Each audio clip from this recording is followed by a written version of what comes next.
542장입니다.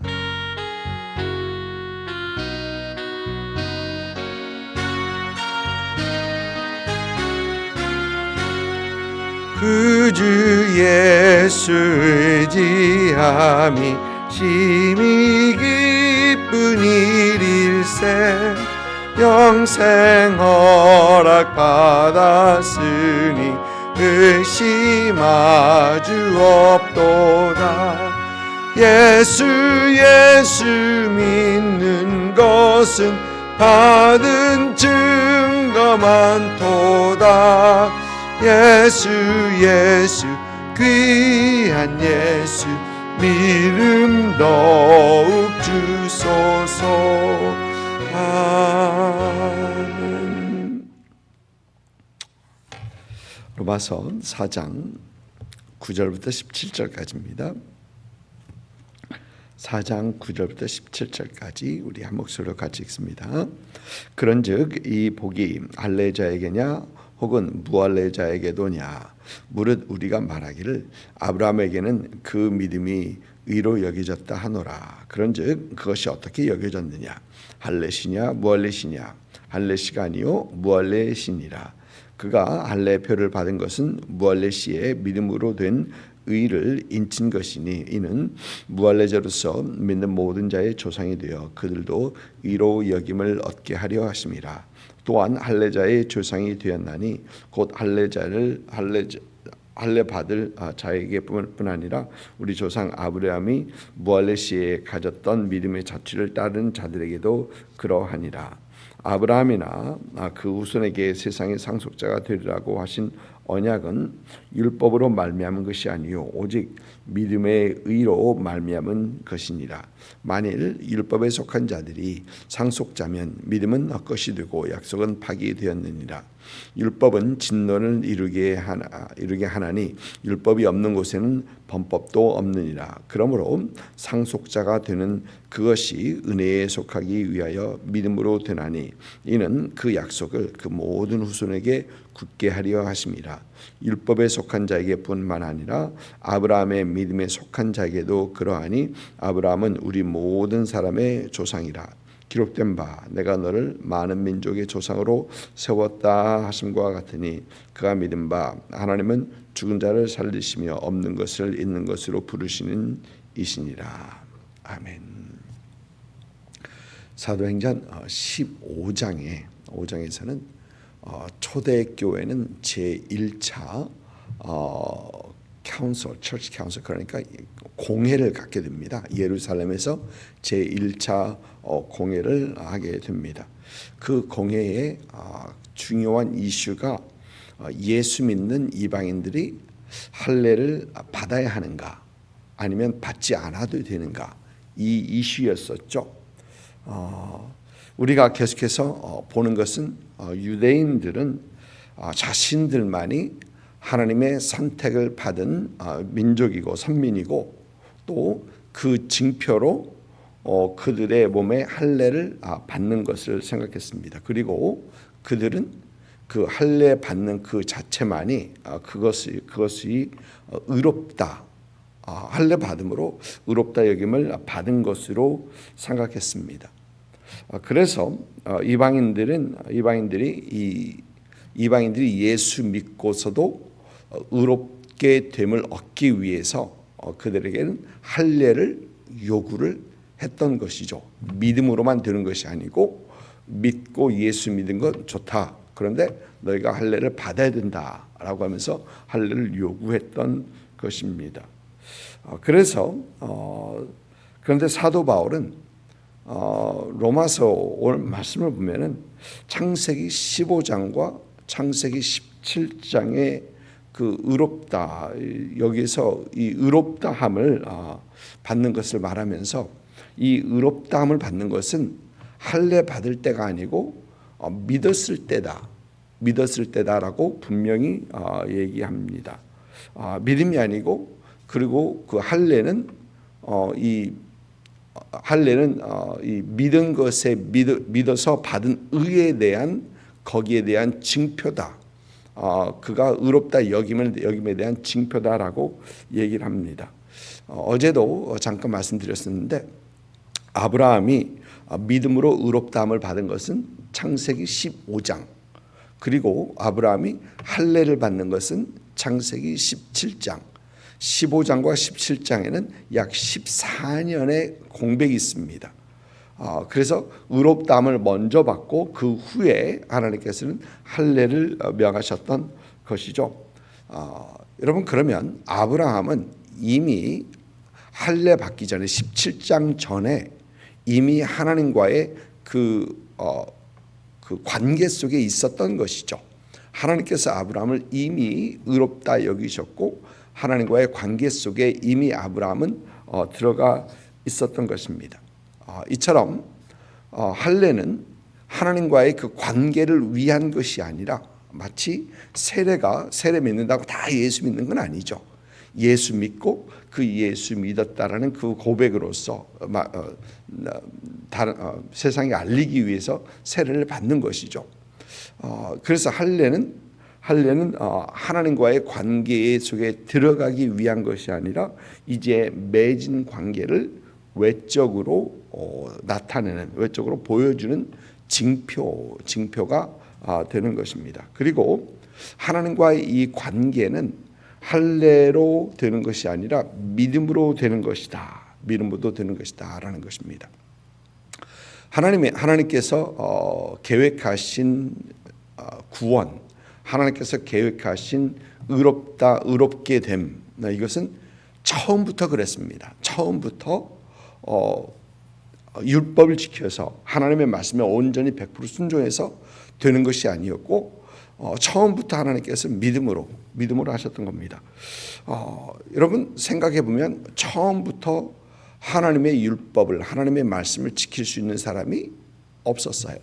아담과 하와만 봐도 그렇습니다. 아담과 하와에게 하나님께서 하지 말라고 하신 이것은 딱 하나죠. 동산 중앙에 있는 그 선과 악을 알게 하는, 선악을 알게 하는 그 실과를 먹지 말라. 딱 하나입니다. 그런데 그 하나를 못 지킵니다. 율법, 아마 율법이 처음부터 주어졌더라면 아담과 하와 못 지켰을 것입니다. 하나를 먹지 말라는 그것도 못 지켰는데요. 그래서 하나님께서는 율법의 행함이 아닌 믿음으로 주어지는, 믿음으로 얻는 의롭다함의 길을 하나님께서는 열어 주시는 겁니다. 오늘 말씀을 보면 아브라함이 얻은 그 의를 말하면서 9절을 보니까 그의 믿음이 의로 여겨졌다. 10절에서는 그런지 그것이 어떻게 여겨졌느냐. 또 11절에서는 그들도 의로 여기심을 얻게 하려 함이라. 이 여겨졌다라는 그 말을 합니다. 영어로 보면은 credited 아니면은 reckoned 이제 그런 단어를 사용하긴 하는데, 여러분 이 말은 내가 무엇을 하여서 얻는 것이 아니다라는 것입니다. 하나님이 아브라함이 의롭다함을 얻게 하기 위해서, 아브라함이 의롭다함을 얻는 것에 있어서 아브라함이 하나님 앞에서 한 거 아무것도 없다는 겁니다. 우리의 행위나 우리의 마음이 옳아서 하나님께서는 의롭다 여기지 않으셨다라는 겁니다. 여러분, 이것은 매우 중요한 어떤 그런 얘기죠. 왜냐하면 우리의 마음, 우리의 기분, 우리의 행위, 우리가 결정 이런 거 전혀 상관없이 하나님께서 여기시는 것, 하나님께서 의롭다 여기셨다라는 것입니다. 아브라함이 의롭게 된 것은 하나님께서 오직 그의 믿음을 보시고 의로 여기셨기 때문에, 의로 간주하셨기 때문에 아브라함이 의롭다함을 얻었다, 하나님께서 여겼다라고 하는 것입니다. 여러분, 우리는 가끔 신앙생활을 하면서 우리의 신앙생활을 한번 돌아보면서 잘하고 있는지 잘하고 있지 못하는지 이렇게 판단하면서 우리의 신앙생활, 신앙 상태, 그리고 하나님과의 그 관계를 점검을 합니다. 물론 우리는 항상 우리의 신앙생활을 돌아봐야 하죠. 돌아보고 진단하고 우리가 무엇을 잘하고 있는지 무엇을 잘못하고 있는지 항상 진단해야 합니다. 그런데 그러면서 우리가 꼭 기억해야 하는 것은 하나님께서는 우리의 행위에, 우리의 마음의 잘잘못을 보면서 우리를 판단하지 않으신다라는 거예요. 네. 우리의 행위로 우리를 판단하지 않습니다. 오히려 하나님께서 우리를 보시면서 하나님께서 보시는 것은 믿음을 보신다라는 겁니다. 우리의 믿음을. 물론 우리의 믿음은 우리의 생각과 우리의 결정, 우리의 삶에서 분명히 나타나게 되어 있죠. 그런데 행위 그런 자체보다는 하나님께서 우리의 믿음을 보신다. 그리고 우리의 믿음을 보시고 하나님께서 이미 우리를 의롭다 여기셨다라는 겁니다. 이미 하나님께서는 저와 여러분을 하나님께서 의롭다 여기셨다. 하나님께서 이리 우리를 의롭다 여기시고 의롭다 하셨는데 우리는 자주 우리 자신을 돌아보면서 우리를 죄인이라고 합니다.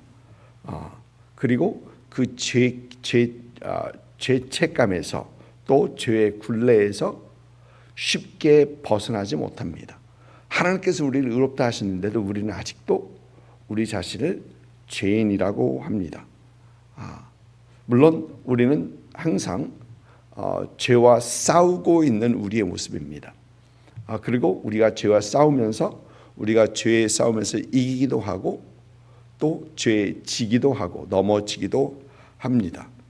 그럼에도 여러분, 하나님께서는 그런 우리를 보시면서 하나님께서는 우리를 의롭다 하시는 그런 하나님이시다. 우리가 꼭 기억해야 되는, 신앙생활하면서 꼭 기억해야 되는 겁니다. 그것을 보지 못하면 우리는 넘어진 우리를 보면서 죄인, 잘하는 우리를 보면서 나는 그래도 괜찮아, 업 앤 다운, 이랬다 저랬다. 그런데 하나님께서는 여전히 꾸준하게 우리를 내가 너를 의롭다 여겼다, 우리를 의롭다 하시는 것입니다. 왜? 우리를 예수 그리스도를 향한 믿음을 보시면서 우리를 의롭다 하시는 그 하나님이시다라는 것입니다. 영어 찬양에 이런 찬양이 있습니다. I am who you say I am. 그러니까 나는 내가 스스로 내가 누구다라고 얘기하는 그게 나의 진정된 내가 아니고 하나님께서 나를 누구라 하는 그게 나다라는 겁니다. 어떠한 시선으로 나를 바라보는가?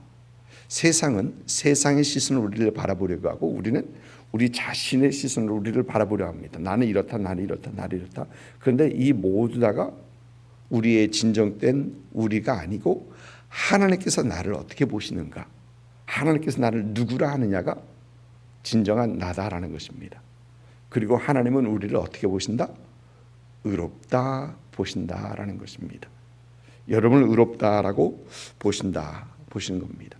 의롭다 여기신 뿐만 아니라 하나님께서는 여러분을 하나님의 자녀다, 사랑하는 내 자녀다라고 하시는 것입니다. 여러분, 우리가 그렇습니다. 하나님께서 우리를 보시면서 우리를 향하여 기뻐하시고 우리로 하여금 만족해 하시고 우리를 사랑하시고 우리를 하나님의 자녀로 여기시는 것, 의롭게 여기시는 것입니다. 여러분 꼭 기억하시고 참 항상 하나님께서 우리를 바라보시는 그 시선으로 우리를 바라볼 수 있는, 여러분을 바라볼 수 있는 그런 은혜가 있으시길 주님의 이름으로 축복을 드립니다. 13절을 보니까 하나님께서는 아브라함에게 그 후손들이 후손이 세상의 상속자가 되리라라고 합니다. 아브라함은 아마 이 상속자를 아마 아브라함뿐만 아니라 유대인들도 그랬을 것입니다. 그들이 하나님께서 그들에게 주신 가나안 땅을 상속이라고 생각을 했을 것입니다.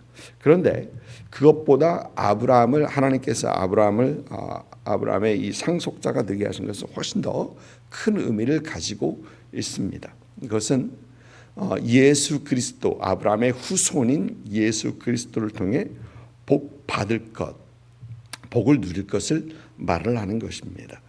그리고 이 복은 아브라함에게 약속하신 이 복, 그들의 후손들이 누릴 이 복은 오직 믿음으로 얻는 복입니다.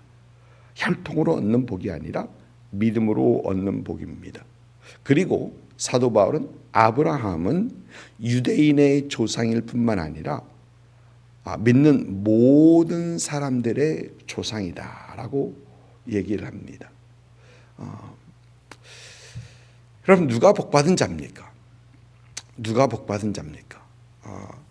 예수 믿고 하나님께서 의롭게 여기시는 자가 복받는 자죠. 그 무엇을 해도 아무리 세상에서 잘 나가도 하나님께서 의롭게 여기지 아니하면 일순간에 여러분 영생에 비해서 80인생, 90인생, 요즘 100세 인생이라고 하는데 영생에 비해서 100세 인생은 점보다도 작죠. 그런데 이 점을 누리면서 점인 인생을 살아가면서 우리가 참 복된 인생이 되려면 하나님께서 우리를 의롭게 의롭다 여기셔야 되는 겁니다. 복받는 자들은 참 하나님께서 의롭게 여기심을 받는 자들, 또 진짜 복받는 자들은 이 세상에 살아가면서 하나님의 자녀로 살아가는 사람들입니다. 또 진짜 복받는 사람들은 예수 믿으면서 주 안에 있는 복을 누리는 사람들, 주 안에 있는 복을 누릴 줄 아는 사람들이야 합니다. 많은 분들이 복에 대해서 얘기를 하고 사모를 하는데 이 복을 누릴 줄 몰라요. 복은 누릴 줄 모릅니다. 무슨 얘기냐? 하나님께서 우리를 자녀 삼으시고 하나님께서 의롭다 해주시고 자녀 삼으셨는데 그들의 삶을 보면 하나님의 자녀다운 삶, 하나님 앞에 의롭다 여김을 받은 사람처럼 살아가지 못하고 있다라는 것입니다. 항상 불안하고 항상 내가 뭔가를 해야 하는 마치 이 계모 밑에서 내가 뭘 해야지 인정을 받고 사랑을 받는 것처럼 항상 불안한 그런 신앙생활, 한순간도 마음을 놓지 못하고 한순간도 그 자녀됨, 의롭다함을 누리지 못하는, 마음의 평안을 누리지 못하는 그런 신앙생활을 하는 분들이 너무 많은 겁니다. 복이 뭔지를 아는데 복을 누리지 못하는 거죠. 그래서 참 진정 복된 자는 그 복을 누릴 줄 아는, 하나님 안에서 안식을 찾을 수 있는 사람이 참 복된 사람이다라는 것입니다. 우리가 뭘 해서 얻는 그런 복이 아닌 예수 그리스도를 믿어 우리에게 주시는 그 하나님의 복, 의롭다함의 복, 또 하나님의 자녀된 그런 복을 항상 누리시는 여러분들 되시기를 주님의 이름으로 축복을 드립니다. 기도하겠습니다.